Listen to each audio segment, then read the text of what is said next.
to another episode of LA Fishguys. The second most popular shaped tank is the hexagon aquarium. I think it's probably the closest people can come to cylinder aquariums being very expensive. But the hexagon aquarium, 6 sides, is the second most popular acrylic tank sold from the entire line of aquariums. Hexagon aquariums, being unique in their shape, also present some unique issues as far as filtration. This particular tank has an internal overflow and a wet dry trickle filter, what I think is most appropriate for a fish-only system. It has no live rock in there, and we've been down that road before. But the point that I'm trying to make is the footprint of that tank is really quite small. Again, that presents some issues as far as the wet dry trickle filter that's going to go inside there, and more specifically, how to do maintenance on that. So as I mentioned, it's a little unique application. Takes some unique strategies to try to maintain that filter and system at the same time. So we've got 2 things we need to do today. Number 1, we're going to service the tank, change the decorations in there, clean the interior, do a water change, vacuum the gravel. The second thing that we're going to do is we have to get into that wet dry trickle filter, because this particular customer feeds almost exclusively flake food. Flake food in a system that has an internal overflow typically means a lot of the flake food is going to end up in the internal overflow. If you think about it, as you drop the food at the surface, it being dry, it's just going to skim the surface and move towards that internal overflow and thus fall into the internal overflow. The problem with that is twofold. 1, you're wasting a lot of food. And number 2, a lot of that food, because of your waste, is going to go into the overflow and create debris situations, which means we have to make it a point to properly filter that out or trap it in some means that we can physically remove it at a later time. In the case of an internal overflow, that generally means it's used with a wet dry trickle filter. That same debris gets down into those bioballs. Now those of you who are not in favor of bioballs will probably get yourself a little bit of a chuckle, but that's okay, because again, I'm still quite secure in my reason for using the wet dry trickle filter, knowing in advance that I'm going to have to at some point go down there and clean the debris out of those bioballs. And here's where the problem begins. There's not a whole lot of room inside this cabinet. Not only does the wet dry trickle filter poke out the back of the cabinet slightly, but we also had to have the filter made an inch narrower simply to get it into the cabinet. So let's start first by getting our blanket down on the floor. We're going to go in and remove those dirty corals and clean the inside of the tank. We'll service it, and then we're going to address the bioballs, because I've got a special little gizmo I use for cleaning the bioballs without disrupting that living biological filter. So let's get to work.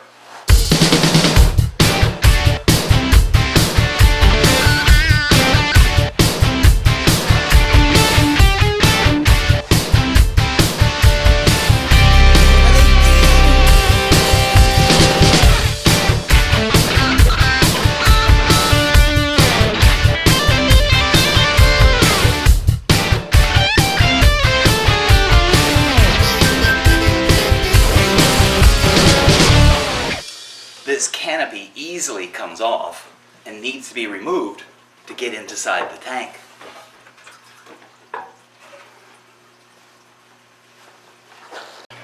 So before I get too far along here, I'm going to show you what our problem is.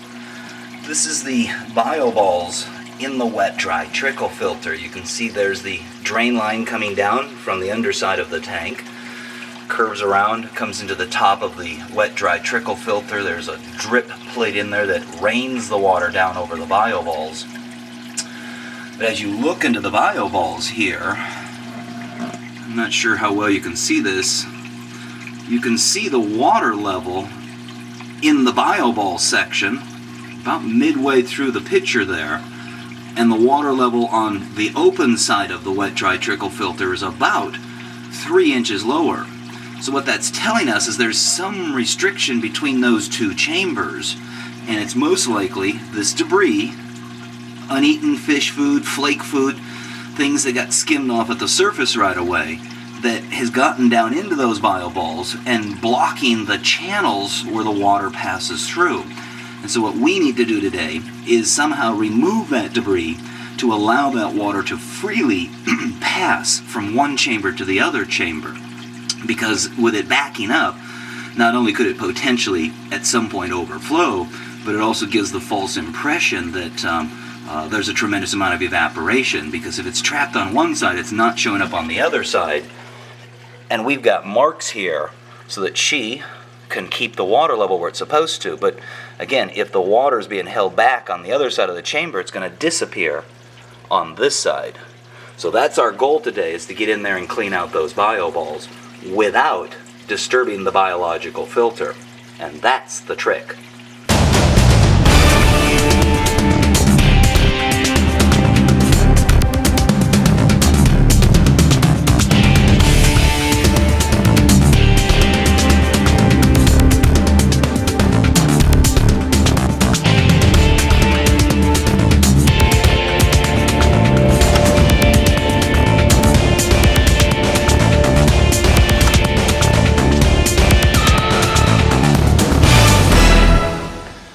So here's our gizmo. It essentially is a recirculating pump with a canister filter in the middle of it. In other words, once we get the water drawn out of the open end of the sump, it'll be sucked up by the water pump, pass through the cartridge or container that holds the pleated cartridge, which will trap out the debris, and in turn that water's discharged out the other side. This is the end that we're going to use like a fire hose to try to blast the bioballs and dislodge that debris within the bioballs, and it'll in turn be sucked up on the open end of the sump side by this, circulating it within this canister filter system. That way we're rinsing it with the water that it's already exposed to and used to. So the only real disruption is just the jostling of the bioballs and the removal of the debris.